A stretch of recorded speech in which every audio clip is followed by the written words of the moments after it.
what Judge Davenport and I decided a good way to make this presentation was in a conversational fashion.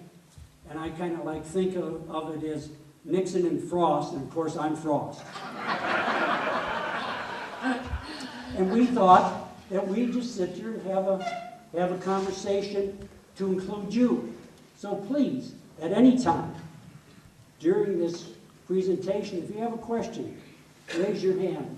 I'll be kind of looking to see if any of you have a comment that you would like to make or a question that you would like to ask of Judge Davenport. So let's begin, first of all, Judge Davenport. Most part, we have new judges down here. We have some others up there that have been on the bench maybe for a while, but let's talk to the folks down here. And what is it that you see as they come to this bench that they need to sort of grasp or acquire, find footing for their job? So how many of you have been on the bench for 12 months or less? Wow. And I can remember actually being here in '91 and in being exactly where you are today. My role as the chief judge in Vermont gives me an opportunity to work with, particularly to work with new judges. And here I've learned a lot. I've learned a lot from them. And I've learned a lot about looking back and understanding what I was going through when I sat like you and came out to Reno and attended the general jurisdiction course. And that first year was such an exciting year. It was so amazing. I felt like I just learned something every day. It was every single day. There was some case that I had just never even thought of before, some situation that I never thought of before. You know, you think you know a lot about human nature. There is nothing like being in a courtroom to discover that you don't even have what you knew was about like this, and what's really out there is about like that. So it's really an exciting time. It's a time where you really, though, need to find your feet. I think one of the things that my advice to new judges, and one of our Vermont new judges is sitting in, Kevin is sitting as part of this group. My advice to new judges is this is your opportunity this first year or two to find who you are as a judge. And that's the big question you have to answer. Who am I as a judge? How does this role fit me? Because we all approach that role a little bit differently. I love Jackson's statement about what it is to be a judge. But we're all going to do that job of figuring out how to not be part of the fray, which we probably were prior to, many of us were before we became judges, and to be the decider. And we're all going to do it a little differently. And one of the real challenges that you have is trying to figure out what you're comfortable with. Because ultimately what's going to make a difference to the people in your courtroom is your ability to be authentic. And your ability to be authentic means that you're speaking from who you are. And from who you are is not exactly the same as from who somebody else is. So you can watch other judges. You watched other judges when you were attorneys. Hopefully you get some opportunity to watch other judges now that you are a judge. And I think that's really important. Actually, I have in our system, we have an orientation period for new judges of first 4 weeks. They go around and they just watch other judges. But part of that is not so much copying that judge, but kind of saying, oh, what's the style that's going to work for me? And ultimately, it'll be unique. Because it'll be you. It'll be your personality. So that's one of the most important things, I think. It's the openness to learning, the openness to getting all this new stuff coming in, but also finding your feet and figuring out who you are as a judge. We had a national symposium here in Judge Davenport, Amy as I like to call her, because my daughter is Amy. And at the time I called her Dr. Amy, and I mean Judge Amy, but Judge Davenport attended, and one of the main points was being able to instill in each of you, all of you in this room, to become lifelong learners, that you've got to continually improve. In addition to becoming lifelong learners, what role does it play in achieving a balance between their work as a judge and their life off the bench? Well, and that's really key, particularly when in those first few years, is figuring out. I think, at least for me, I can be kind of a workaholic, and an A-type personality at times, but when I became a judge, I had a 3-year-old. I had a 3-year-old at home, and I had to learn how to balance them.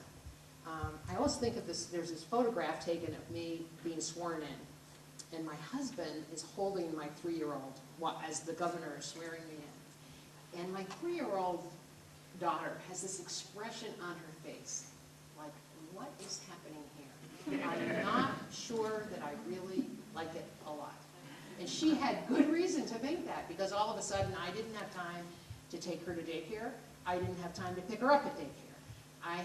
So I had to figure out how to balance that and how to make sure that the time that I did have with her was real quality time. And that meant setting aside the work and focusing on her and focusing on the rest of my family as well. And that's not easy to do. But I think what we get, in Vermont anyway, judges get 4 weeks of vacation. I was so worried that if I took 2 weeks at a time, that would only leave me 2 weeks for the rest of the year, and I might get really stressed out, and I might need that extra time. So for the first 4 or 5 years, I took 1 week every 3 months, so that I would space it out to make sure that I got enough of that time. Later on, I realized having 2 weeks at a time is probably a pretty good thing, because when you have 2 weeks at a time, you really get away, and in a way that you don't when you only take a week at a time. Whatever works for you is whatever, it's going to be different for each person, but you really have to think about that. And you have to think about keeping in, exercise and diet and, all of those other things, because staying healthy on this job is really critical. When people, it's really tough if you physically don't feel well in this job. Having the patience to deal with the people who are in front of you in your courtroom is tough. And you owe it to those people in your courtroom to be feeling absolutely at your best.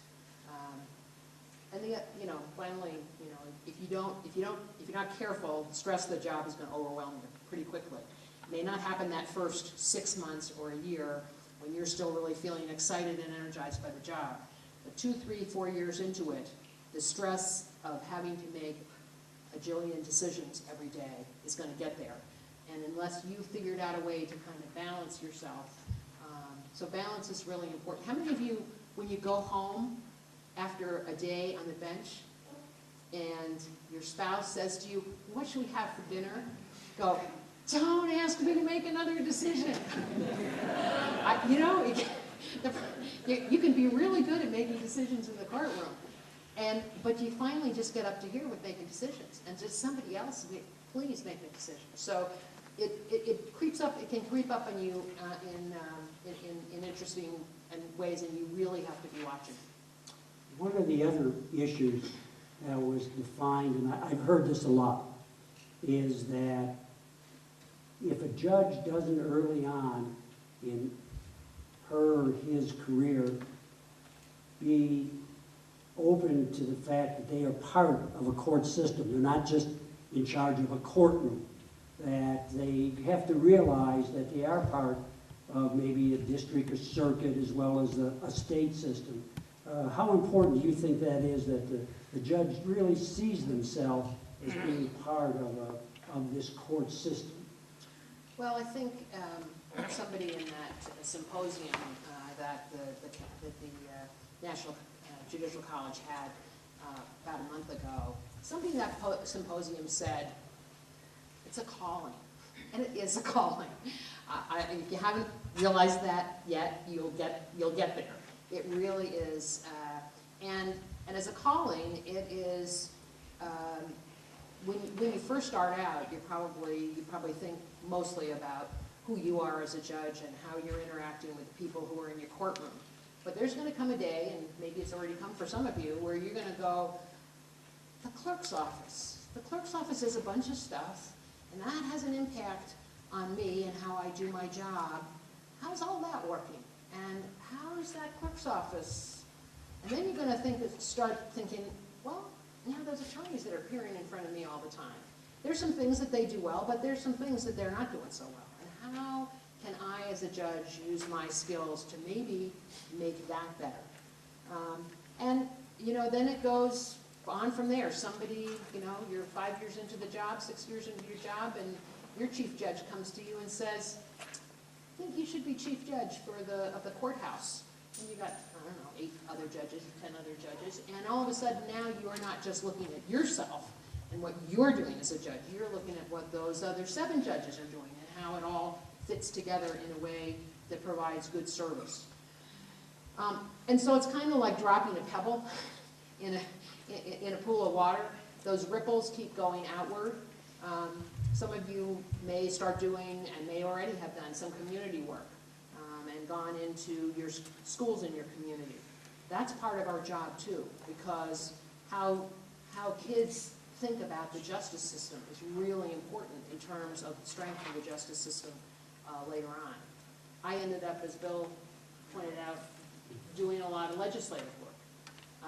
And that's been really incredibly energizing for me because it helps me to look at the whole as a system. And you may never go there, or you may decide that is something that you like. One of the things that's interesting about legislative work, they love to hear from judges. The other thing that's crucial about legislative work is that they need to hear from judges. They are often considering legislation that's going to have an enormous impact. And if they don't really understand the impact, how can we expect them to do the right thing? I mean, we're gonna cry and moan, right, when they do the wrong thing, and they do something that really screws things up for us and makes it hard to do our job. But if they never know if they never hear from us, they won't know that. I appreciate that in some states that can be tricky. You've all been steeped in ethics here, and you know that off-the-bench work is tricky, but the Code of Judicial Conduct is pretty clear that when you are, whether it's testifying to a committee or whether it's being part of a group that's looking at a way to improve the system, as long as it has to do with the administration of justice, that's part of our job, and I look at it that way.